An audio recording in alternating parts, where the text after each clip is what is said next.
नमस्कार भक्तजनों। आज हम सावन मास महात्म के 19वें अध्याय की कथा को सुनेंगे। इससे पिछले अध्याय में हमने आशा दशमी व्रत के बारे में सुना था। आज हम सबसे पहले यह देख लेते हैं कि इस अध्याय में कौन सी कथा का श्रवण करेंगे। सावन मास महात्म के इस अध्याय में हम दोनों पक्षों की एकादशियों के व्रतों के बारे में सुनेंगे।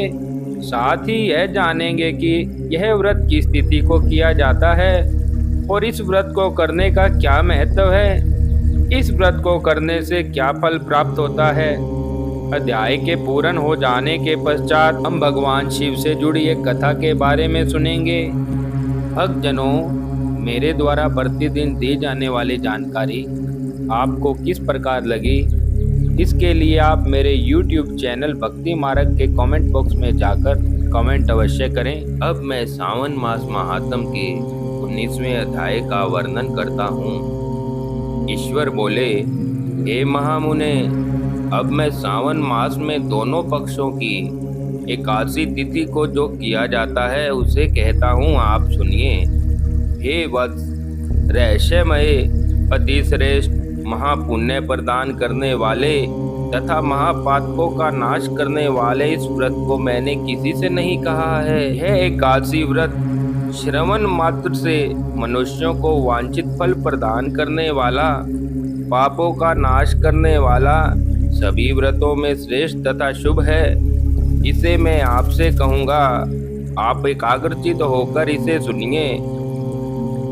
दशमी तिथि में प्रातःकाल स्नान करके शुद्ध होकर संध्या आदि कर लें और वेद वेता पुराणज्ञ तथा जितेंद्रिय विप्रों से आज्ञा लेकर 16 उपचारों से देवादिदेव भगवान शिव का विधिवत पूजन करें। इस प्रकार प्रार्थना करें, मैं एकादशी को निराहार रहकर दूसरे दिन भोजन करूंगा, आप मेरे शरणदाता होइए। हे वत्स, गुरु देवता तथा अग्नि के सनिधि में नियम धारण करें और उस दिन काम क्रोध रहित होकर भूमि पर शयन करें। उसके बाद प्रातःकाल होने पर भगवान केशव में मन लगाएं। इस दिन श्री हरिधर इस शब्द का उच्चारण करें। हे वत्स, यह व्रत मोक्ष प्रदान करने वाला है, अतः 3 दिनों तक पाखंडी लोगों के साथ बातचीत, उन्हें देखना तथा उनकी बातों को सुनना, इन सब का त्याग कर देना चाहिए।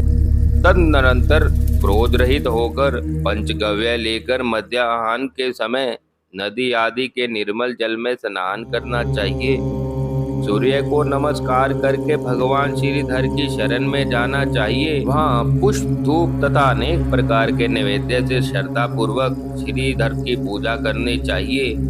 उसके बाद स्वर्णमय श्वेत चंदन से लिप्त तथा 2 वस्त्रों से आच्छादित कलश को स्थापित करके और शंख चक्र गदायुक्त देवादिदेव श्रीधर की प्रतिमा स्थापित कर उनकी पूजा करनी चाहिए और श्रवण के साथ रात्रि में जागरण करना चाहिए।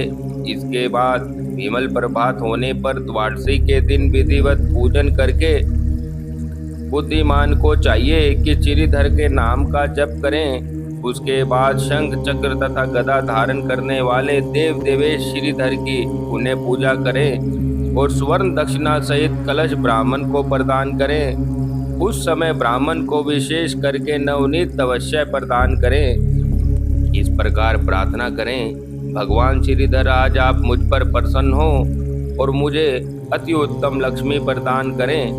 हे मुनि श्रेष्ठ, इस प्रकार उच्चारण करके जगत गुरु श्रीधर से प्रार्थना करके श्रेष्ठ ब्राह्मणों को भोजन कराएं और अपनी सामर्थ्य के अनुसार दक्षिणा दें। उसके बाद सेवकों आदि को भोजन कराकर गाय को घास खिलानी चाहिए।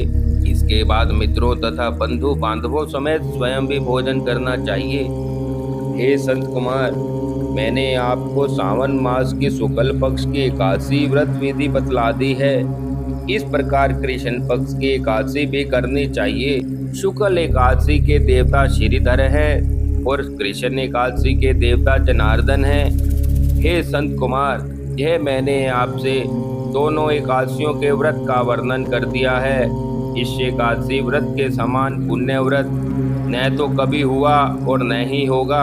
आपको यह व्रत गुप्त रखना चाहिए। और दुष्ट हृदय वालों को नहीं प्रदान करना चाहिए। ईश्वर बोले, हे संत कुमार, अब मैं द्वादशी तिथि में होने वाले श्री हरि के पवित्रारोपण व्रत का वर्णन करूंगा। इससे पिछले अध्याय में देवी की कही गई पवित्रारोपण विधि के समान ही इसका भी पवित्रारोपण है। इसमें जो विशेष बात है अब मैं उसे बताऊंगा। हे महामुने, इस व्रत के लिए जो अधिकारी बताया गया है उसे आप सुने। ब्राह्मण, क्षत्रिय, वैश्य, शूद्र तथा स्त्री, इन सभी को अपने धर्मों में स्थित होकर भक्ति पूर्वक पवित्रारोपण करना चाहिए। स्त्रियों तथा शूद्रों के लिए नाम मंत्र है जिसके द्वारा वे विष्णु की पूजा करें। इस प्रकार मंत्र का उच्चारण करते हुए भगवान शिव जी की भी पूजा करें। स्त्री तथा शूद्रों के लिए नाम मंत्र है जिसके द्वारा वे शिव जी की पूजा करें। सतयुग में मणिमय, त्रेता में स्वर्णमय, द्वापर में रेशम का और कलयुग में कपास का सूत्र पवित्रक बताया गया है। सन्यासियों को शुभ मानस पवित्रारोपण करना चाहिए। बनाए गए पवित्रक को सर्वप्रथम बांस की टोकरी में रखकर शुद्ध वस्त्र से ढककर भगवान के सम्मुख रखना चाहिए और यह कहना चाहिए कि हे प्रभु, हे देव, आपकी प्रसन्नता के लिए मैं इसे करता हूँ। हे देव, मेरे इस कार्य में विघ्न न उत्पन्न हो। हे नाथ, आप मुझ पर दया कीजिए। हे पवित्रक, वर्ष भर की गई पूजा की पवित्रता के लिए विष्णु लोक से आप इस समय यहाँ पधारे। आपको नमस्कार है। हे देव, मैं विष्णु के तेज से उत्पन्न मनोहर, सभी पापों का नाश करने वाले, सभी कामनाओं को पूर्ण करने वाले इस पवित्रक को आपके अंग में धारण कराता हूँ। हे देवेश, आप मेरे द्वारा आमंत्रित हैं। उसके बाद पुष्पांजलि देकर रात्रि में जागरण करना चाहिए। एकादशी के दिन अधिवासन करें और द्वादशी के दिन प्रातःकाल पूजन करें। पुण्य हाथ में गंध, दुर्वा तथा अक्षत के साथ पवित्रक लेकर ऐसा कहें, हे देवेश, आपको नमस्कार है। हे देव, हे सुरेश्वर, आपके अनुग्रह से मैं शुद्ध हो जाऊं। इस प्रकार मूल मंत्र से इन मंत्रों के द्वारा पवित्रक अर्पण करें। उसके बाद महानैवेद्य अर्पित करके निर्जन कर प्रार्थना करें और मूल मंत्र से घृत सहित खीर का अग्नि में हवन करें। इसके बाद इसी मंत्र से पवित्रक का विसर्जन करके इस प्रकार बोले, हे पवित्रक, वर्ष भर की गई मेरी शुभ पूजा को पुण्य करके आप इस प्रकार विसर्जित होकर विष्णु लोक को प्रदान करें। इसके बाद पवित्रक को उतार कर ब्राह्मण को प्रदान करें अथवा जल में विसर्जित कर दें। हे वत्स, मैंने आपसे श्री हरि के इस पवित्रारोपण का वर्णन कर दिया है। भक्तजनों, अब मैं भगवान शिव से जुड़ी एक कथा के बारे में आपको वर्णन करता हूँ। आज मैं आपको बताऊंगा कि भगवान शिव के मस्तक पर चंद्र धारण करने की क्या वजह है। कथा के अनुसार चंद्रदेव का विवाह राजा दक्ष की 27 नक्षत्र कन्याओं से हुआ था, लेकिन चंद्रमा और रोहिणी में प्रेम भाव अधिक था। रोहिणी के रूप पर चंद्रमा मोहित थे, हालांकि चंद्रमा स्वयं रूपवान थे।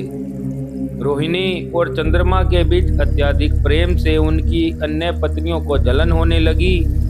उन सभी ने पिता दक्ष से इस बात की शिकायत कर दी। तब राजा दक्ष ने चंद्रदेव को क्षय रोग होने का श्राप दे दिया। क्षय रोग के कारण चंद्रदेव की हालत खराब होने लगी। तब नारद जी ने उनको महाकाल भगवान शिव की पूजा का सुझाव दिया। उन्होंने शिवलिंग की स्थापना करके शिव पूजा प्रारंभ कर दी। जब उनके प्राण निकलने वाले थे, उससे पहले भगवान शिव ने उनको दर्शन दे दिए और क्षय रोग से मुक्ति का वरदान दिया और उनको अपने मस्तक पर धारण कर लिया ताकि वह जल्दी ही ठीक हो जाएं। भगवान शिव ने प्रदोष काल में चंद्रमा को क्षय रोग से मुक्त किया था। इस वजह से प्रदोष व्रत भी रखा जाता है।